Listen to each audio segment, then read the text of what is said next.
అందరికీ నమస్కారం. నా పేరు doctor Paladugu Lakshminarayana, orthopaedic surgeon from Guntur. ఈ రోజుల్లో చాలామంది మోకాల నొప్పికి లేదా స్పోర్ట్స్ ఇంజరీస్కి పిఆర్పి ఇంజెక్షన్ అంటే ప్లేట్లెట్ రిచ్ ప్లాస్మా ఇంజెక్షన్ అని చాలామంది చేయించుకుంటున్నారు. ఈ ఇంజెక్షన్ తర్వాత చాలామందికి పేషెంట్స్కి చాలా డౌట్స్ ఉండిపోతున్నాయండి. ఈ ఇంజెక్షన్ చేయించుకున్నాక ఎటువంటి జాగ్రత్తలు తీసుకోవాలి, ఈ ఇంజెక్షన్ బాగా పనిచేయాలంటే మేమేం చేయాలి, ఏ మందులు వాడుకోవాలి, ఏ మందులు వాడుకోకూడదు, ఇలా చాలా డౌట్స్ ఉంటాయి. కొంతమంది హాస్పిటల్లోనే కొంత క్లారిఫై చేసుకుంటారు, కొంతమందికి ఇంటికి వెళ్ళాక కొంత డౌట్స్ వచ్చి అవి ఎక్స్ప్లెయిన్ చేసే వాళ్ళు లేక అలా వదిలేసి అవి పాటించకపోవడం వల్ల ఆ ఇంజెక్షన్ సరిగ్గా పనిచేయక ఇంజెక్షన్ మీద నెగిటివ్ ఇంపాక్ట్ అనేది కూడా కొంత పెరుగుతుందండి. సో ఈరోజు ఈ వీడియోలో పిఆర్పి ఇంజెక్షన్ చేయించుకున్నాక ఎటువంటి జాగ్రత్తలు తీసుకోవాలి, ఏ మందులు వాడుకోవాలి, ఏ మందులు వాడకూడదు, ఏం జాగ్రత్తలు తీసుకోకపోతే ఈ ఇంజెక్షన్ సరిగ్గా పనిచేయదు, ఇటువంటి వివరాలన్నీ ఎక్స్ప్లెయిన్ చేస్తానండి. కొత్త వాళ్ళు ఎవరైనా ఉంటే please subscribe to our channel Lakshman ortho care.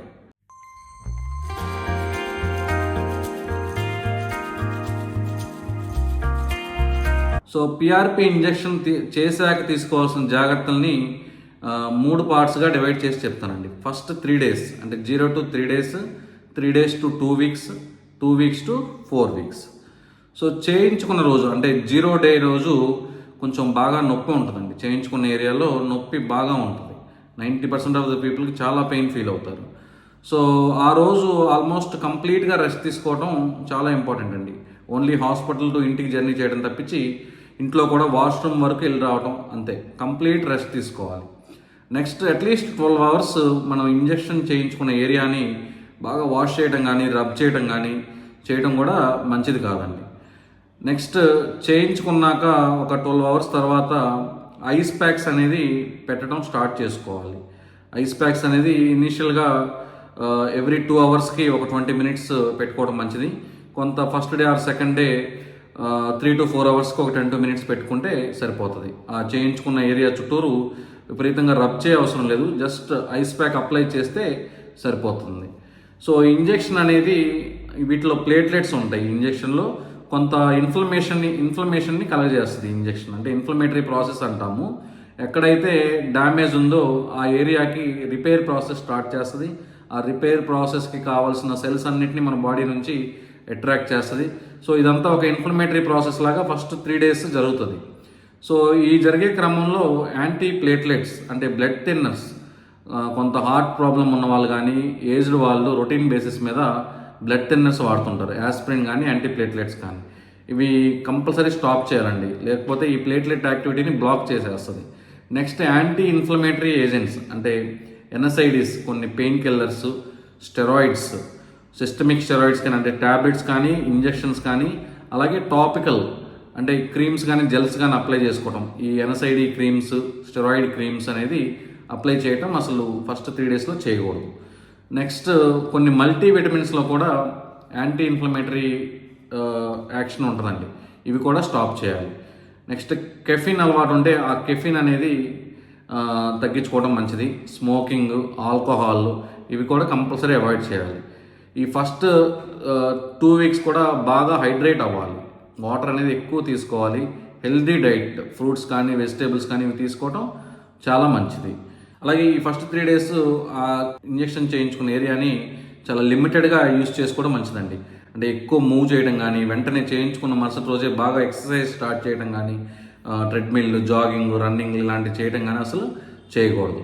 3rd day తర్వాత నుంచి మనకి కొంత పెయిన్ తగ్గితే ఈ యాక్టివిటీస్ అంటే ఎక్సర్సైజెస్ ఇవి స్టార్ట్ చేసుకోవచ్చు అండి. అది మన పెయిన్ తీవ్రతను బట్టి intensity of the exercises 3rd day నుంచి స్లోగా స్టార్ట్ చేసుకోవచ్చు. లేదా కొంత ఎక్కువ పెయిన్ ఉంటే 5th day, 7th day వరకు కూడా వెయిట్ చేయొచ్చు. నెక్స్ట్ కొంత పెయిన్ ఉంటే పారాసెటమాల్ కానీ ట్రమడాల్ కానీ వాడుకోవచ్చు అండి. వీటికి యాంటీ ఇన్ఫ్లమేటరీ ఎఫెక్ట్ ఉండదు, వేరే గ్రూప్ ఆఫ్ డ్రగ్స్ ఇవి వాడుకుంటూ మనం యాక్టివిటీ అనేది స్టార్ట్ చేసుకోవచ్చు. బ్లడ్ థిన్నర్స్ కూడా 3rd day నుంచి స్టార్ట్ చేసుకోవచ్చు. కానీ ఈ యాంటీ ఇన్ఫ్లమేటరీ ఏజెంట్స్, స్టెరాయిడ్స్ ఇవి మాత్రం అట్లీస్ట్ 2 weeks స్టాప్ చేస్తే మంచిది. విటమిన్స్ ట్యాబ్లెట్స్ కూడా 2 weeks స్టాప్ చేయడం మంచిది. కెఫిన్, సిగరెట్, ఆల్కహాల్ ఇవన్నీ కూడా 2 weeks కంపల్సరీ స్టాప్ చేయాలండి. బాగా హైడ్రేట్ అవటం, హెల్దీ డైట్ మెయింటైన్ చేయటం ఇవి కూడా చాలా ఇంపార్టెంట్. సో ఈ 2nd weekలో కొంచెం మనం తిరగటం, జర్నీస్ చేయటం, ఎక్సర్సైజ్ చేయటం ఇవన్నీ స్టార్ట్ చేసుకోవచ్చు. సెకండ్ వీక్ తర్వాత మనం ఇంకా రొటీన్ యాక్టివిటీలోకి వెళ్ళిపోవచ్చు అండి. అంటే మనం ప్రీ ఇంజెక్షన్ ఎలా అయితే లైఫ్ స్టైల్ మెయింటైన్ చేస్తున్నామో దాంట్లోకి వెళ్ళిపోవచ్చు. చాలా తక్కువ మందికి సెకండ్ వీక్ తర్వాత కూడా పెయిన్ ఉంటుంది. ఈ పెయిన్ ఉంటే కొంత ట్రండాల్ కానీ పారాసెటమాల్ కానీ వాడుకుంటూ కొంత ఫిజియోథెరపీ, ఎక్సర్సైజ్ ఇవన్నీ స్టార్ట్ చేసేసుకోవచ్చు. మందులు కూడా అన్నీ మనం ఇంతకుముందు వాడేవన్నీ స్టార్ట్ చేసుకోవచ్చు. ఫోర్త్ వీక్ తర్వాత ఇంకో సిట్టింగ్ ఇంజెక్షన్ ఉంటే చేయించుకోవచ్చు అండి. ఈ నెక్స్ట్ సిట్టింగ్ ఇంజెక్షన్ చేయించుకునేటప్పుడు కూడా ఇవన్నీ ఇప్పుడు ఏవేవైతే మెడిసిన్స్ వాడకూడదని చెప్పానో అవి ఒక 3 to 4 days బిఫోర్ ఆపేసుకోవటం మంచిది. డాక్టర్ని కన్సల్ట్ అయ్యి, కన్సర్న్డ్ ఫిజిషియన్ కానీ కన్సర్న్డ్ ఆర్థోపెడిక్ డాక్టర్ని కన్సల్ట్ అయ్యి ఈ నెక్స్ట్ ఇంజెక్షన్ చేయించుకునే ముందు కూడా ఈ మెడిసిన్స్ కొంత ఒక 3 to 4 days ముందే స్టాప్ చేయటం, 3 to 4 days ముందు ఈ అలవాట్లు ఏమన్నా ఉంటే అవన్నీ ఆపేయటం, బాగా హైడ్రేట్ అవ్వటం, నెక్స్ట్ సిట్టింగ్ కూడా ఇది బాగా యూజ్ అవుతుంది. సో ఇవన్నీ జాగ్రత్తలు, మైన్యూట్ డీటెయిల్స్ పాటిస్తేనే ఈ ఇంజెక్షన్ పనితీరు అనేది బాగుండి దాని సక్సెస్ అనేది ఉంటుందండి. లేకపోతే ఇంజెక్షన్ సరిగా పనిచేయలేదని కొంత నెగిటివ్ ఇంపాక్ట్ ఉంటుంటుంది ఈ ఇంజెక్షన్ గురించి. సో ఈ చెప్పినవన్నీ పాటిస్తే మీకు ఇంజెక్షన్ చేయించుకున్నందుకు రిజల్ట్స్ బాగుంటాయండి. Thank you for listening. కొత్త వాళ్ళు ఎవరైనా ఉంటే please subscribe to our channel Lakshman ortho care. Thank you.